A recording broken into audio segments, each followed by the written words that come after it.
Okay, welcome back, everyone. We'll turn it over to Todd Funk for Darwin Delusion Part 1. Cool. Well, hi guys. My name is Todd. Let me check something, make sure we've got audio. Do you hear that little song in the background? Great. Okay. So a little bit of who I am. I've told the people last night I'm the National Director of Speaker Development for Thinking Matters. It's New Zealand's only, I think, nationwide apologetics ministry focusing on defending faith, navigating culture, and reaching people. I also showed my family, my wife of 30 years, and some of my offspring there. We came to New Zealand in 2004 to do various ministry work, and we're still here. So I got a biology degree at the University of California, Irvine back in the 80s with a chemistry minor. And this study of Darwinian evolution has been kind of a pet area of study for all these years since then. So tonight I'm going to talk about the Darwin delusion. And there's three kind of emphasis because I'm going to do part one tonight and part two on Monday night at the same time. So my purpose is threefold. One, to kind of expose Darwinian evolution for the evil theory, the malignant theory that it is, all the logical ramifications that come with this if you buy into this. Secondly, for those that do profess faith to kind of, in the Bible, to kind of give you some compelling evidence against the Darwinian theory of evolution, scientific evidence, and then by default, obviously, faith towards a creator God. Now, and I also don't want you to be intimidated by people with PhDs after their name and lots of programs on TV which talk about evolution as though it were an undeniable fact. And thirdly, for skeptics that have bought into the theory of evolution and therefore maybe disqualified God and everything in the Bible, will hopefully help to start to build a bridge for you to possibly come to faith. It's my deepest desire that happens. Now, notice that I didn't say that one of my goals was to vilify Charles Darwin. That's not one of my goals. How can you judge a man who you've never met? Well, actually, I did meet him. I met him at the British Museum of Natural History. I started to talk to him about his theory, but he was a bit quiet on it, almost like he was being a bit evasive. Of course, I didn't meet him in person. Charles Darwin died a long time ago. And so, some people might think, well, wasn't he a God hater? And the answer is, well, no, not initially. He actually had a theology degree from Cambridge University with intentions of being a minister of the gospel. And well, didn't he recant, some people say, on his deathbed? Isn't it true that Darwin, recanted his theory of evolution? And actually, there's not very much evidence at all that happened. Sorry to disappoint you. But did he lose his faith in God? Well, absolutely. He said, disbelief crept over me at a very slow rate, but at last complete. The rate was so slow that I felt no distress. I think it was kind of like the proverbial frog in the boiling pot.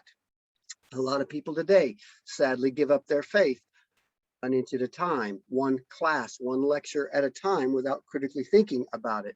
What happened to Charles Darwin is described in the Bible in Romans chapter 1, verse 21. It says, for although they knew God, they did not honor him as God or give thanks to him, but they became futile in their thinking, and their foolish hearts were darkened. Claiming to be wise, they became fools and exchanged the glory of the immortal God for images resembling mortal man and birds and animals and creeping things. So make no mistake, the theory of Darwinian evolution is not just some small academic point that gets argued over by frenzied Christians and wide-eyed atheists. No, Darwin is still such an important figure that he's affected. We've got Darwin Day in 2013. They announced International Darwin Day. They've got national parks and monuments named after Darwin. There's 250 different species of animals named after Darwin. Most of them are insects. They've got his name plastered all over bills and notes and coins and brochures, etc., etc. They've even named a fossil after him. Supposedly the most important fossil find in history in 1983 in Germany, called Darwinius, well, they nickname it Ida, but its formal name is Darwinius Macillae. They named it after him, calling it the eighth wonder of the world, some anthropologists did. So his theory has continued to affect mankind more than any other theory out there. Einstein's theory of relativity, et cetera, any theories of metacognition, Darwin's theory affects us in great ways. And I'll show you what I mean in just a minute there.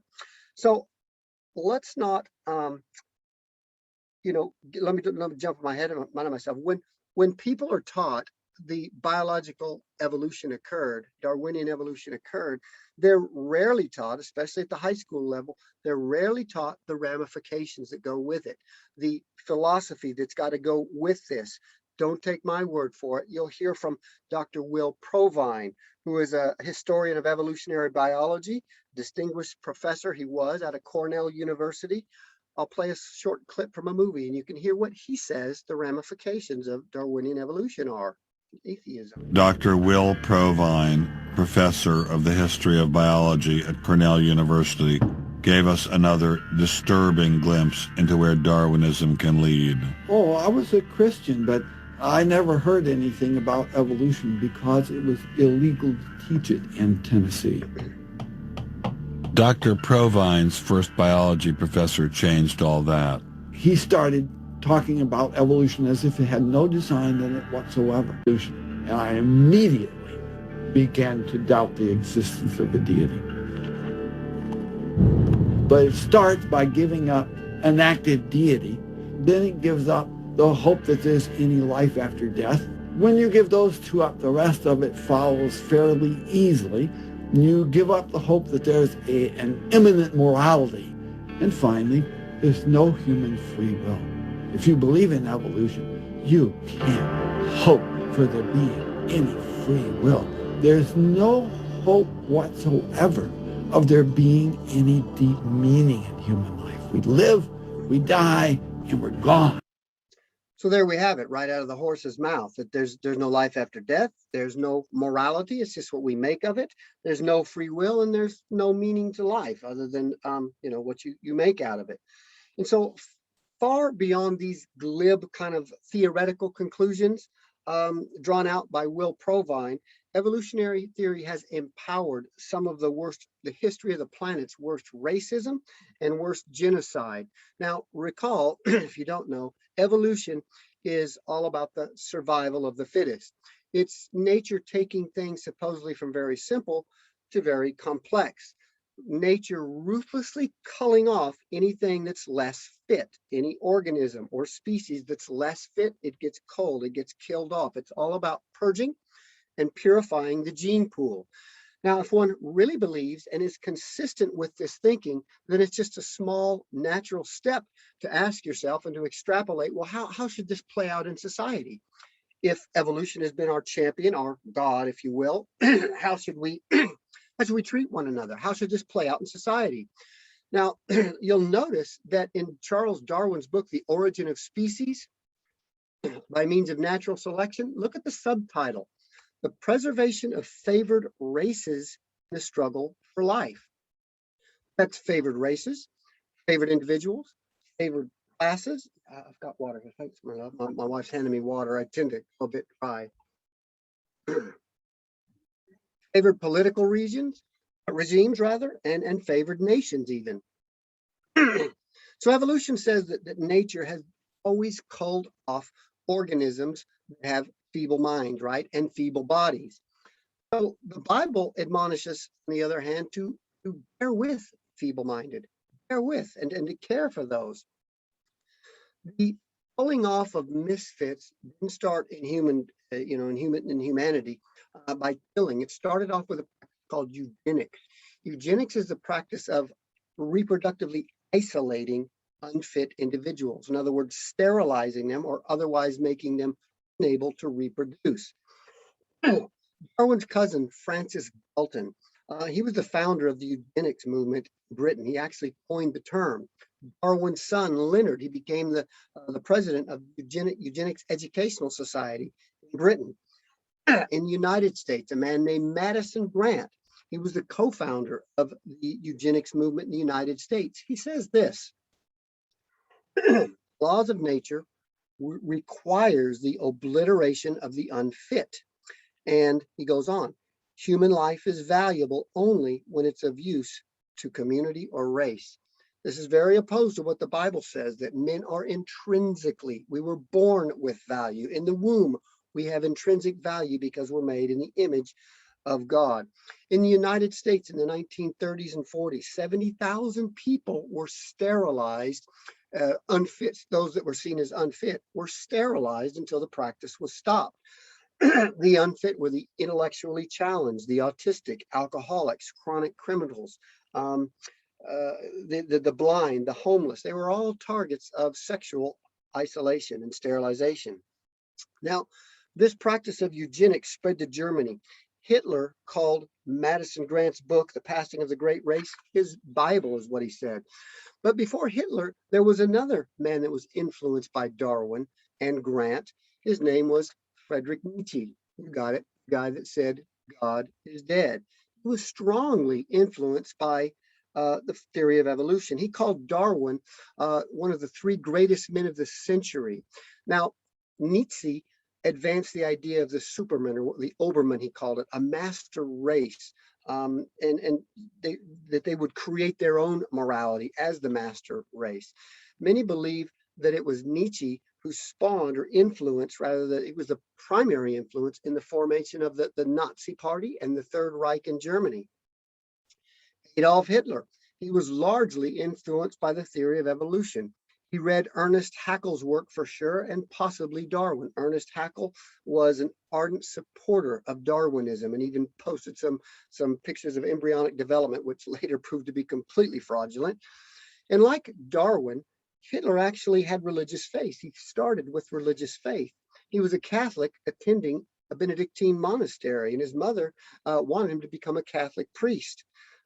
In Hitler's book, Mein Kampf, which means my struggle, Hitler saw the struggle between the races, the Aryan races and all other races. The German people were seduced into believing that they were and could become the master race by sterilizing the unfit. They sterilized 2 million people, but then took it one step further and decided to begin exterminating. You see, they thought if evolution was right, they reasoned, then survival of the fittest was merely a kind of a positive evolutionary process, they said. And so then what could be wrong with kind of hastening the deaths of the unfit? They would have died in nature anyway, like they do in the animal kingdom. Let me play a video that's pretty sobering. Das Lebensschwache geht in der Natur unfehlbar zugrunde. Wir Menschen haben gegen dieses Gesetz der natürlichen Auslese in den letzten Jahrzehnten furchtbar gesündigt. Wir haben unwertes Leben nicht nur erhalten, wir haben ihm auch Vermehrung gewährt. Die Nachkommen dieser Kranken sahen so aus, die tiefer stehen als jedes Tier. Was wir uns unter der deutschen Jugend der Zukunft wünschen, ist etwas anderes, als was die Vergangenheit sich gewünscht hat. Wir müssen einen neuen Menschen nehmen, auf das unser Volk nicht an den typischen Degenerationserscheinungen dieser neuen Zeit runter geht. American officers arrive at a Nazi institution seized by First Army troops. Under the guise of an insane asylum, this has been the headquarters for the systematic murder of...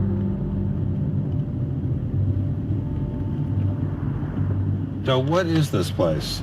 During the Second World War, 15,000 people were killed here. Why were they killed? They were killed because they were people with handicaps. Why kill them? What's the point of killing them? People who were not able to work, people who were not able to live by themselves, that they were useless eaters. Useless eaters. And life unworthy of living. This idea grew up in the 20s. So long before National Socialism, biologists, anthropologists, they thought that maybe mankind could, or the government could interfere into the growth of the population. I see. And they had the utopia that they would have a society without illness and without handicap. From Hadamar, I traveled with Dr. Weikart to Dachau, where the Nazis applied the ideas of eugenics on a massive mechanistic scale. When it was a fully... So the results of this godless philosophy, this Darwinian evolution, it was horrifying. I mean, we've seen horrifying pictures there, the deaths of 6 million Jews and 20 million Russians and 10 million Christians and priests. It's just harrowing. They were murdered, slaughtered, raped, burnt, humiliated, etc. So this is all because they were useless eaters. In nature, they would be weeds in the garden. A farmer pulls out the weeds. That's the way they saw this. And it's a natural ramification. He wanted the human race to evolve like he thought the animal species and humans had evolved over time with nature. So the implications are pretty harrowing. I'm going to show you one more clip video with a few quotes in it. We've seen the implications, and the implications are this. If evolution is true and man is simply a result of a process with no inherent worth and dignity that comes from God himself, then it means that man's life isn't valuable. And so if we're in a struggle for survival of the fittest, people that are not perceived by the elite class to be of as much value as others, maybe they shouldn't be alive. That was Hitler's idea. That was Margaret Sanger's idea. That was the philosophy of the eugenics movement. That's the basic predicate of racism. Racism begins with the proposition that some people are more valuable than others because of their skin color. And Darwin himself, in his book, The Descent of Man, propagated that idea. Darwin taught that certain men were more evolved than other men, and the more evolved men would beat out the lesser evolved men. This is an evil philosophy. Well, he said that Caucasians were more evolved than Aborigines, for example, more evolved than natives from Africa. This is a wicked philosophy. And what other people did with this, they took that philosophy and they said, well, if that is the struggle of survival of the fittest, why not aid the process? Hitler, Margaret Sanger, Planned Parenthood, the original abortion movement, which was really a eugenics movement, meant to wipe out people whose skin color were darker than others.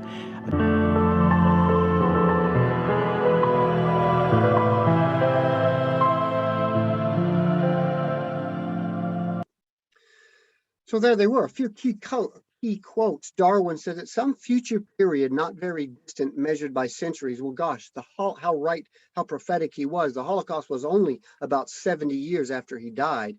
It says the civilized race will almost certainly exterminate and replace the savage races. Again, he's talking about the Negro, the Australian Aborigines throughout the world. Said the more civilized so-called Caucasian races have been in the Turkish hollow in the struggle for existence, looking to the world at not very distant a date, what an endless number of the lower races will have been eliminated by the higher civilized races throughout the world. Many people don't know this extremely sad racist history of Darwin. Margaret Sanger, the founder of Planned Parenthood, said, we don't want the word to get out. Sorry, let me back that up. We don't want the word to get out that we want to exterminate the Negro population. They purposely put Planned Parenthoods in black ghettos in the United States. We saw the quote from Karl Marx, who said, Darwin's book is very important and serves me as a basis in natural science for the class struggles. So Marx, of course, who authored the Communist Manifesto, he was so inspired by Darwin's ideas that he actually wanted to dedicate his other book, Das Kapital. He wanted to dedicate it to Darwin in the cover, but Darwin refused, knowing his Catholic mom would have something to say about it. Marx saw the struggle not between the races, but the classes of people.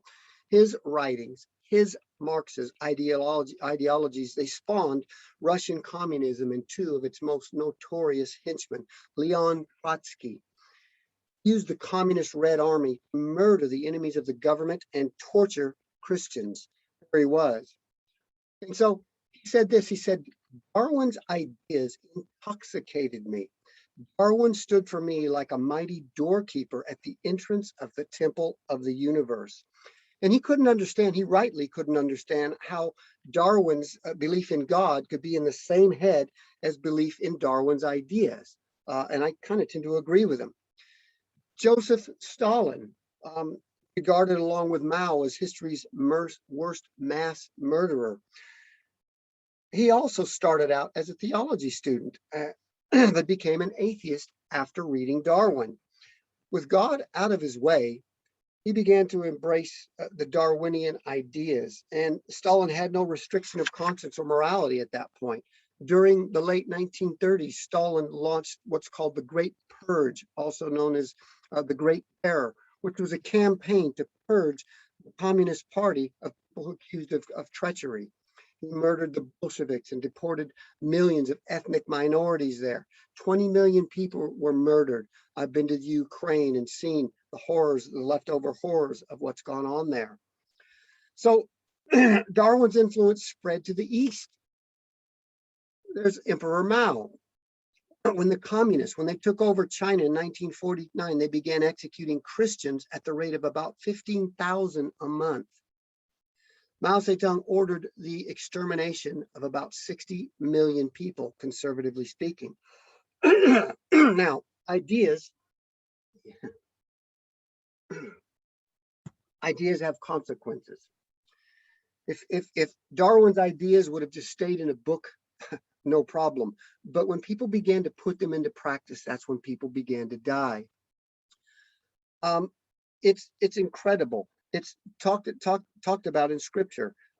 You might say, well, what's the connection between Darwin and Mao? Well, Mao was interviewed as to who his favorite authors were, and he listed no other than Charles Darwin and Thomas Huxley. Huxley was known as Darwin's bulldog because he clung to and preached so tenaciously about Darwinian evolution. How could it happen? Well, the Bible predicts it. It says, furthermore, since they did not think it worthwhile to retain the knowledge of God, he, God, gave them over to depraved mind to do what ought not to be done. They have become filled with every kind of wickedness, evil, greed, depravity. They are full of envy, murder, strife, deceit, and malice. When you give up God, all things become possible. So we've seen what could happen with God and biblical morality thrown out of the way. Now, they were those who would argue, well, modern man have a more evolved sense of morality. But remember that the Holocaust was not all that long ago. And also, where do we get our morality from? I mean, you know, we talk about the Holocaust and how horrible it was. Guess what? Every second, a baby in the womb is murdered in this world. Every 70 days, 6 million babies in the womb are killed, mostly due to convenience. And so there's a Holocaust every 70 days. But on what basis, without God, on what basis would you call something moral or immoral? What's the starting point if you start with naturalism and atheism? In other words, Hitler and Mother Teresa just had two different opinions on what should be done with the misfit or the dying or those that are write-offs to society. Hitler says exterminate them, either, you know, sterilize them or exterminate them. And Mother Teresa says, let's give them water and nourishment, love and care, and nurse them back to life, or at least let them die in dignity. Just two separate ideas on naturalism. Pol Pot, who exterminated a third of the population of Cambodia in the Khmer Rouge in the 1970s. He had an idea of what to do with different classes of people. We'll just kill off those rich people, and he did in the killing fields, as opposed to Mahatma Gandhi. He said, let's help with class struggle in India. Just two different ideas if you have no arbiter in God's morality. When atheist Richard Dawkins points to John Lennon's song Imagine as the answer to all man's evil, well, it says, imagine there's no heaven. It's easy if you try. No hell below us, above us only sky. Imagine all the people living for today. Imagine there's no countries. It isn't hard to do. Nothing to kill or die for, and no religion too. Imagine all the people living life in peace. You may say that I'm a dreamer, but I'm not the only one. I hope someday you'll join us and the world will be as one. And so he wanted us to imagine a world without religion, without God in it. Well, we don't have to imagine, John Lennon. We've had the last century was the bloodiest century of history, led by people who didn't believe in God, who had bit into the poison apple of Darwinian evolution. I'll bet they wanted to imagine a world without gulags and the Cultural Revolution and the killing fields of Cambodia. So hopefully I've painted a picture to you about the resident evil in the theory. Now I'll just begin to turn a corner and begin to falsify it, to disprove it and refute it at the foundations. But before I jump right into it, let me first qualify the definition of evolution. How is evolution defined? Well, if evolution is just defined as change, if it just means change, even the most rigid fundamentalist Christians would acknowledge this. The earth has changed over time. There's been minor changes within species, no webbing on the bird's feet to webbing on the bird's feet. That's a minor change within species that is acknowledged by almost everyone, Christian, non-Christian alike. Not a problem there. But recall, Darwin his book wasn't titled How Species Change Over Time. He wrote On the Origin of Species. So if evolution is defined as this, common descent of all life on Earth from a single common ancestor, that's a simple little cell, via undirected mutation and natural selection, well, there's many prominent scientists that have a problem with that. And so what we're distinguishing is what's called microevolution, change within a species, like lizard size or shapes changing, versus macroevolution, a species of lizard turning into bird, reptiles turning into birds, etc. Remember, science is what's supposed to be observable. We observe the micro, we postulate or make a theory about the macro, right? So there's many prominent scientists that have a problem with macroevolution, supposedly driven by random mutation and natural selection. In 2001, the Discovery Institute published a document with over 1,000 scientists signing it. And what they said is that we are skeptical of the claims for the ability of random mutation and natural selection to account for the complexity of life. Careful examination of the evidence for Darwinian theory should be encouraged. Now I say 1,000 plus brave scientists because many people who have signed this have lost their jobs and they're tenured and been blackballed in the scientific fields there. But these people are all PhD. They've got doctorates and professors and teachers at Yale and Princeton, MIT, the Smithsonian Institute, Harvard, on and on. It's prestigious institutions throughout the world. Even the non-signers, the people that won't sign this, the people that cling to the theory and atheism, they recognize the huge problems that remain with Darwinian evolution, the unanswered problems. For instance, in 2016, the prestigious Royal Society in the UK met, and they held a conference to discuss the 5 major problems that are persistent and that won't go away with evolution. So what about all the non-signers? 1,000 plus scientists signed this. What about all the tens of thousands of biologists and whatever that believe whole hog in the theory? How can so many scientists be wrong? Well, I kind of like the quote that Hitler said. He said, if you tell a lie loud enough and long enough and often enough, the people will believe it. But some people, some scientists are blinded by their own prejudice and their own biases. Science rarely advances by consensus. What all the scientists believe must be true. For instance, when Alfred Wegener proposed the theory of continental drift, everybody thought he was nuts and what a ridiculous thing, and no one was on his side. But of course, now in geology, that's very commonly accepted that the continents Pangea split out. Nicholas Copernicus, that there's a heliocentric solar system, not a geocentric. The Earth is not the center of the solar system. He was laughed at, as was Johannes Kepler, talking about the motions of the planets, and Edward Jenner when he invented the smallpox vaccine using cowpox. All of these guys were one-offs. They were the ones going against the consensus. It's been said that science advances one funeral at a time. In other words, some of the old guard have to die off before new ideas are ever accepted. And so might didn't make right in Nazi Germany. They had the might. If they had won World War II, God forbid. But neither does consensus make right. Things are either right by truth or they're not. At one point a long time ago, the earth was seen as flat, right? So many are blinded by their own bias, their own prejudice, their own presuppositions, their starting positions. If it's naturalism, there definitely is no God, therefore we'll look for an explanation. Well, you may not get to the truth. You might get the second best explanation to something, but you may not get the truth.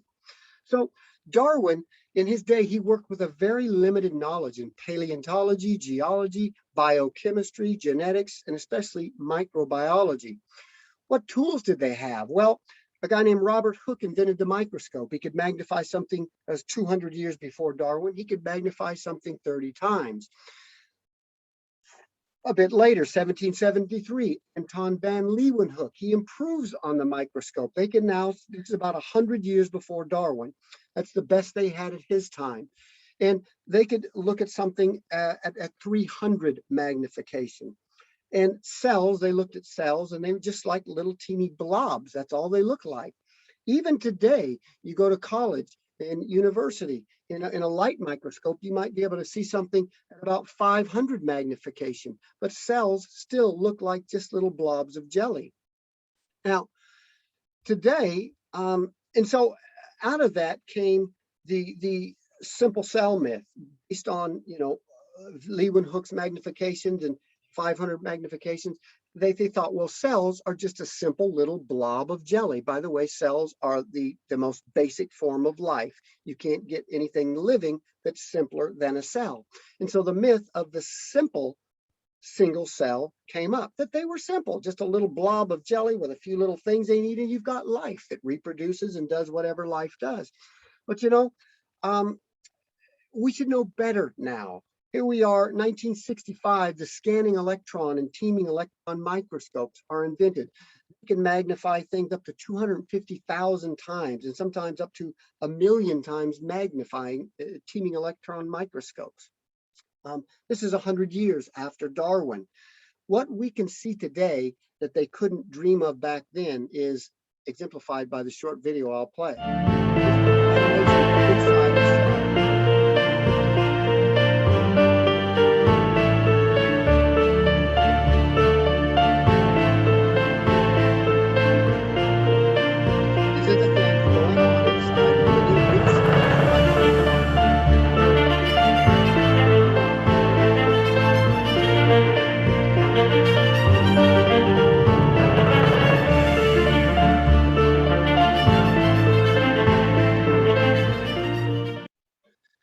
Coordination that you see, timing, the intricacy, the integrated circuitry that's going on inside of there.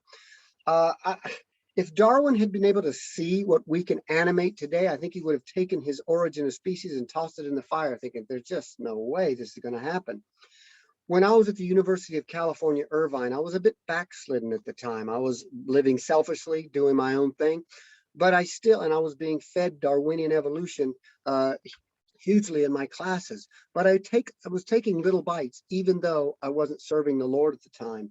And I was trying to objectively analyze. I even went to the biomedical library after I recommitted my life to Christ, and I researched mutations for like weeks on end and found out what a dead end they are. I thought, well, this is the savior of evolution.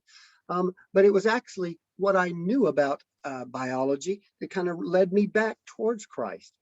Now, it's been said that a chain is only as strong as its weakest link.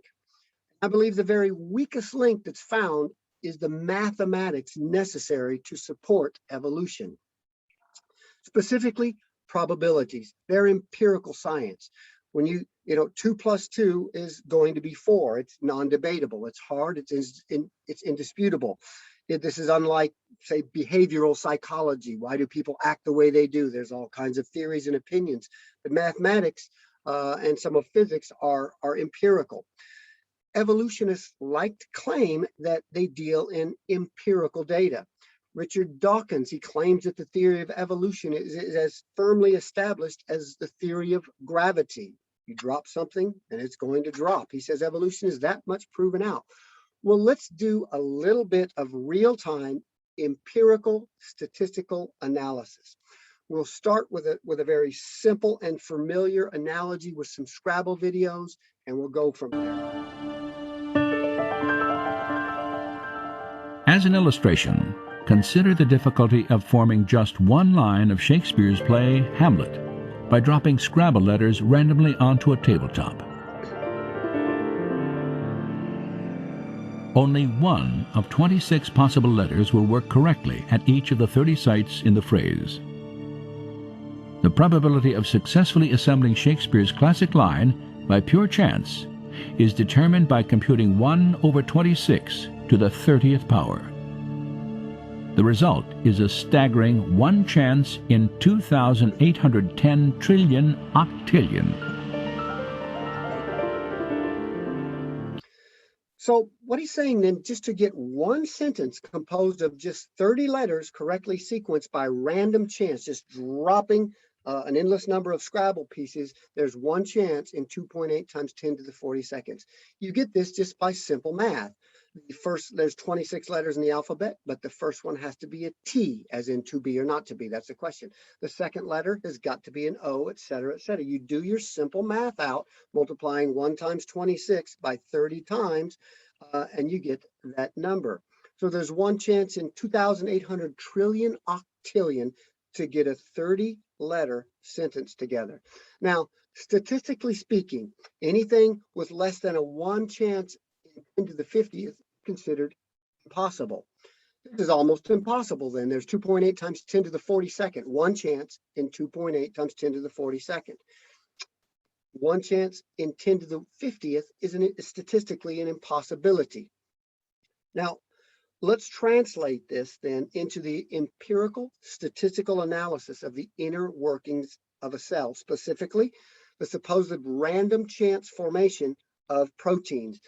Every single thing inside of the cell is made of proteins. When you saw that video a minute ago, basically everything that's colored in there, the ribosomes and the tRNAs and whatnot, those are proteins, right?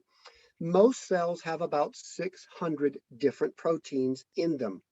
Now, just as words are formed from chains of correctly placed letters, every protein is made up of chains of correctly placed amino acids.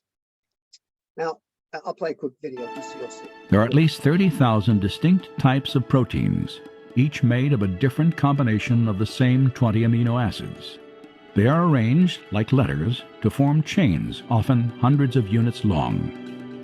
If the amino acids are sequenced correctly, then the chain will fold into a functioning protein.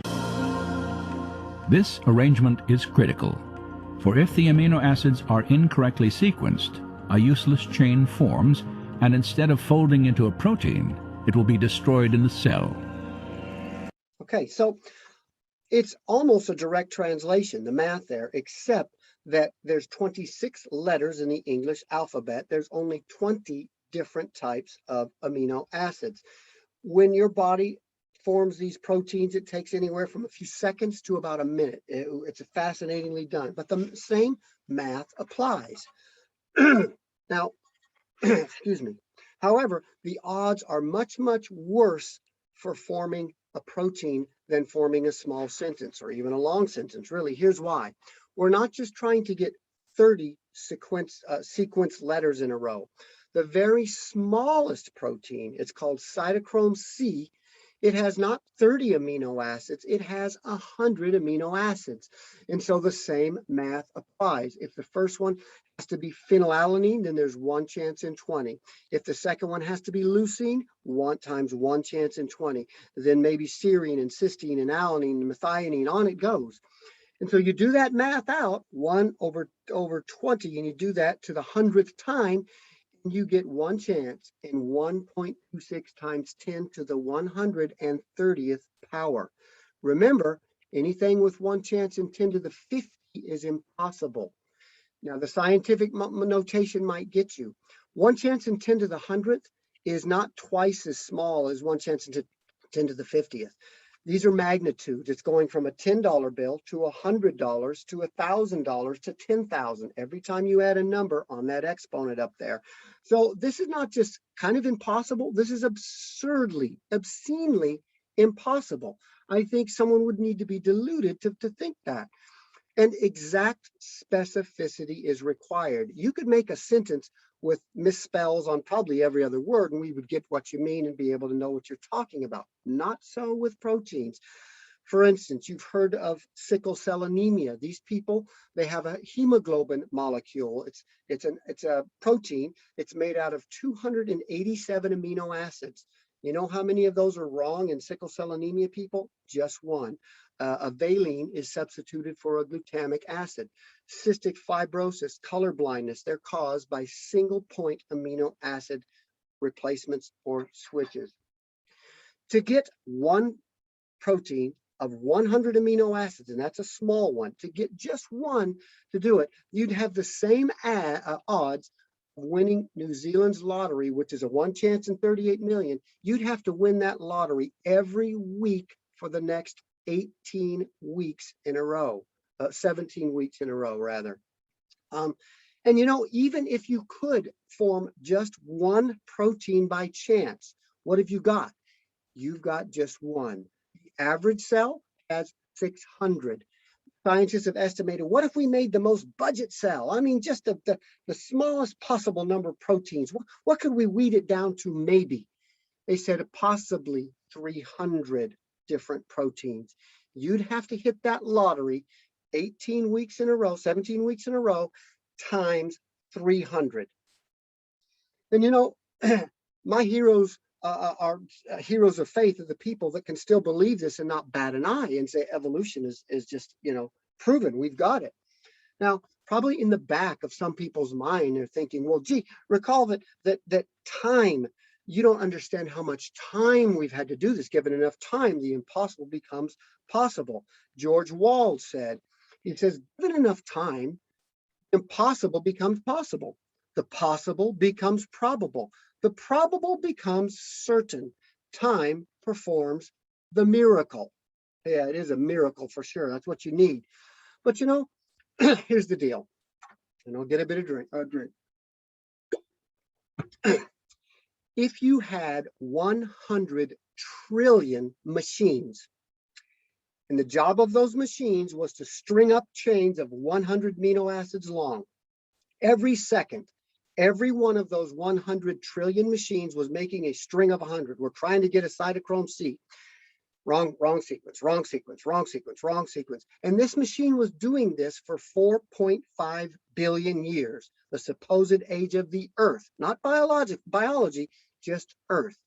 If you did that, it would still be statistically, according to Emery Borel, impossible that you'd have come up with the right combination there of one small protein.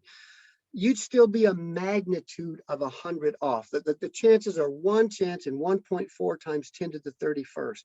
In other words, you still got a magnitude off of wrong.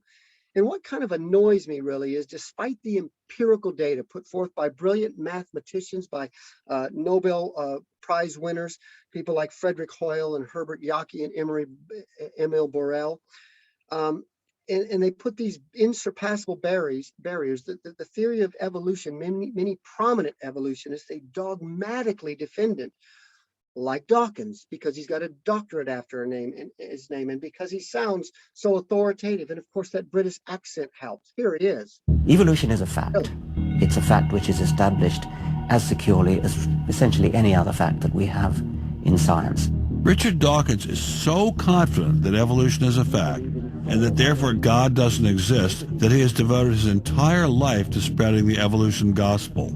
I'm an atheist with respect to the Judeo-Christian God because there is not a shred of evidence in favor of the Judeo-Christian God. It is completely right to say that since the evidence for evolution is so absolutely, totally overwhelming, nobody who looks at it could possibly doubt that if they were sane and not stupid. So the only remaining possibility is that they're ignorant, and most people who don't believe in evolution are indeed ignorant. You know, the devil is in the details, and I'm sorry, I'm not overwhelmed by the facts that support evolution. And see, the dangers of having supposed experts like him talking to people, especially young people, is they're gullible enough to think because he's got a British accent and he's got some initials after his name, he must be right. He's studied for many years. Funny thing is, this guy, he rarely ever debates. There's a good reason for that. The last time he debated with Professor John Lennox, a colleague of his at Oxford, he didn't do his homework on Lennox, and I believe, I'm biased on this, but I think Lennox really took him to task. So, but not everyone is as close to the evidence as he is. Michio Keiko, the theoretical physicist, has come to the conclusion that the universe must have had a designer. But anyway, that's not biology. No one exemplifies the open-mindedness more than this guy. His name is Anthony Flew. He's one of the most famous atheists of the 20th century. Before there was Richard Dawkins, there was this guy. He was the face of reasoned atheism. He was the leading champion of atheists for more than 50 years. As an undergraduate, he used to sit with C.S. Lewis, the Chronicles of Narnia Christian guy, in the Socratic Club and talk and debate with Lewis over the evidences of God. Lewis used theoretical, philosophical, moral arguments, but this was before DNA was discovered, before a lot of things were discovered, right? And what happened was, his ruling principle, I mean, he wrote, Atheistic Humanism and lots of other books. His ruling principle is follow the evidence wherever it leads. In 2004, at the age of 81, he became a deist, not a Christian, but a deist. He said there must be a God because of the overwhelming evidence from intelligent design, which I will get into on Monday night. Monday night, I'll do part 2 of this. So his last book was There Is God, How the World's Most Notorious Atheist Changed His Mind, right? And so that was, chronicles his decision to go back and say, there's got to be a God in all of this thing. Some of his atheist community thought he had lost his mind or had a ghostwriter. But Lee Strobel interviewed him and he was in his right mind and he believed that. And so I'm hoping there'll be a tipping point where more people will come to the conclusion that, you know what, this Darwinian evolution doesn't have the science. It doesn't have the stats. It doesn't merit the same quality as the theory of gravitation or what have you. Now, as real as the blatant evidence is for a creator God, my experience with God's love and his peace, it was just undeniable. And so I give that at the very end, just my personal story about when I came back to Christ in UC Irvine. It wasn't so much because of the evidence, although that was there. It was because I missed that relationship with him. It was that real to me. So let's review. I dropped my clicker. Hold on for a second. Review real quickly where we've gone today, and I'll tell you where we'll go. So neo-Darwinian evolution has very dangerous social ramifications, as I've shown, and it's statistically impossible, not just improbable, but according to many statisticians and mathematicians, it's impossible there. So what I can do is I can take a few questions now. I got about 5 or 7 minutes before we stop. I can take a few questions.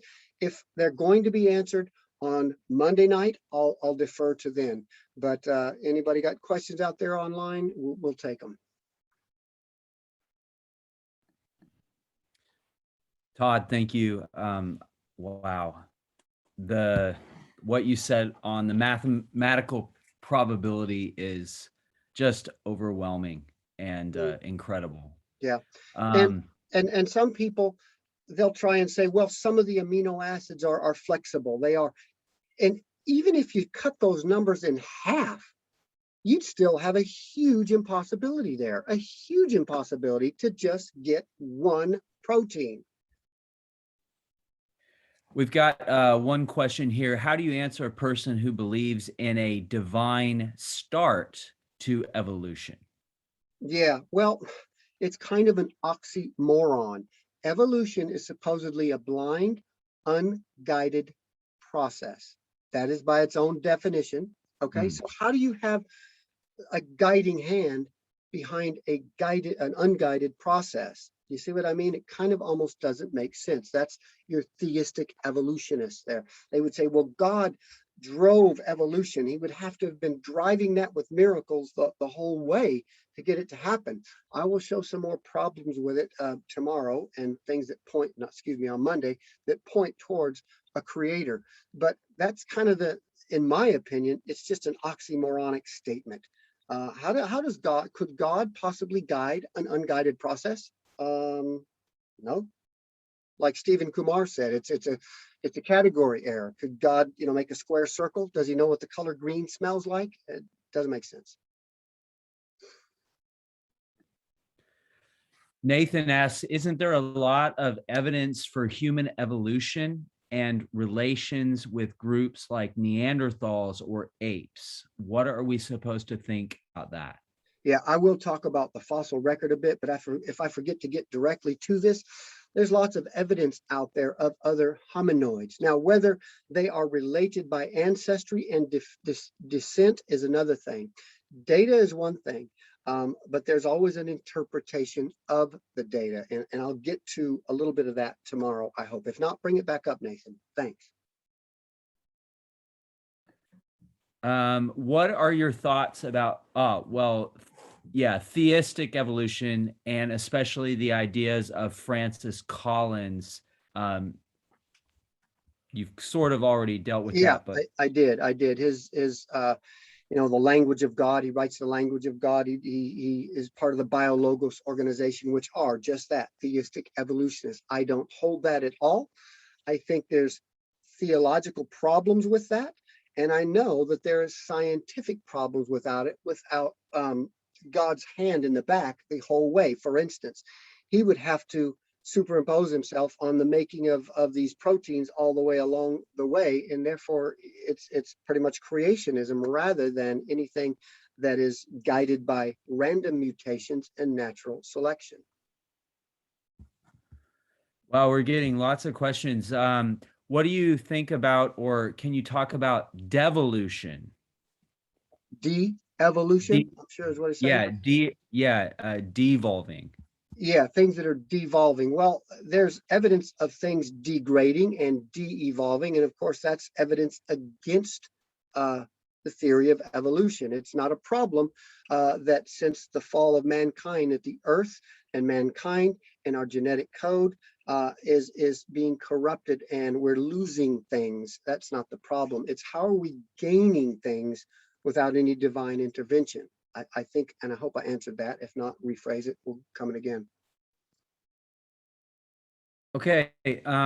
Next, we have a question about, I might skip that one. It's a bit hard to, I'm going to read it again, but what would you say to someone who reckoned that an evolutionary worldview wasn't the main thing that drove many evil things in history? For instance, the Crusades. Well, I didn't say that evolution drove every evil. If you go out and kill somebody today, it doesn't, not necessarily because you're an evil evolutionist, but we can place a link between Darwin's books and Darwin's thinking and the reading and the heroes of some of these worst mass murders of the 20th century. So no, evolution is not responsible for every evil, but I think when you buy into that as a worldview, anything's possible. The Holocaust is possible, the gulags are possible, the killing fields are possible. There was guys, you might have seen Bowling for Columbine when in Columbine, Colorado, this guy went in and shot up the high school. You know what was on his shirt? Natural selection. He was an evolutionist, an ardent evolutionist. Now, he was nuts, obviously, but that was his driving, motivation. He didn't believe in God at all. Cledge Cryold, I think was his name. Okay. Connor asks, what about the theories about infinitely other universes and alternate realities where in at least one of them life will occur, and we happen to be in that one? Yeah. So to really get around the fine tuning of our universe, this is almost a whole, it is another talk. I do another talk on it, but quickly as I can, because everything is so fine tuned and perfect, and we don't have enough probabilistic resource. We don't have enough seconds in our universe of 13.7 billion years. We don't have enough seconds in it for all these things to have happened. And so they're thinking, well, maybe we don't believe in the one God we can't see or prove, but we believe in an infinite amount of universes with billions of stars and galaxies that we cannot prove, have no direct evidence in. So it's just a theory, but not one that's substantiated by evidence. It just tries to make the most of a bad situation, in my humble opinion. I'd like to ask a question. Do you think that top scientists that adhere to Darwinian evolution, do you think they feel trapped in the sense that they've they've devoted their whole professional career, grant money, books they've written to the theory that it just almost becomes impossible to doubt it or to even go down that road at all, to actually examine it objectively. Yes, I do, but I don't think that Darwinian evolutionists, they're called neo-Darwinists. Darwin didn't know about genetics and DNA, which I'll talk about tomorrow. But since we've learned about genetics and stuff, they're called neo-Darwinists because we now have a mechanism genetically. But yeah, they're not the only ones with biases and presuppositions. Christians too are guilty of this. Whatever we're first taught from the Bible, well, that's the Bible says it, we believe it, that settles it, and we're not open to hearing other sides of the story and getting poked against. I've got a good friend, Ray, that's probably listening now, and he's good at shooting me things. And what about this? What about that? And causes me to think and rethink what I believe. Now, this hill I will die on because I was a biology major and I know it well. And I know what's working and what's not working. But yeah, I'm thinking there's a lot of, you watch the movie Expelled. There were some clips from it, Expelled, put out by Ben Stein. He chronicles these people, again, losing their jobs in universities. Richard Steinberg was at the Smithsonian. He basically lost his job because he printed something from Dr. Stephen Myers. He just printed something about intelligent design and got blackballed and lost his job. So there is a great fear amongst many of them that they can't even mention the G word at all. Okay, well, let's close it there. Todd will give part 2 of this talk on Monday night at 7 p.m. So I think everyone's looking forward to that, Todd. Thank you for the hard work you put in your slides and in your thinking. And this was incredible. And it just points us to the God of the Bible being the explanation for human life and life in general. So Cool, man. thanks, Todd. Shall we pray? We can, but I've got to say this first. My slides, like the one you're seeing, is my beautiful wife, Donna. She's a graphic design artist, and she puts lots of hours into these things. Don't try this at home, people. She's very good at what she does. So yeah, and tomorrow morning at what'd you say, 11:15, I will be talking about the evidence for the resurrection of Jesus Christ. But yeah, go ahead. You want to pray, Jeff? Bring us home. Yeah, let's pray. Father, as we learn these facts of science, may it point us to the theological truth that you exist, that the Bible is trustworthy, and that Jesus is our Savior. And may we just be in awe of you and how you've made us and how you've made our world. And thank you for Todd and Steve and the gift they have of communication of these impressive and important truths. Be with us until we meet tomorrow. In Jesus' name, amen. Amen.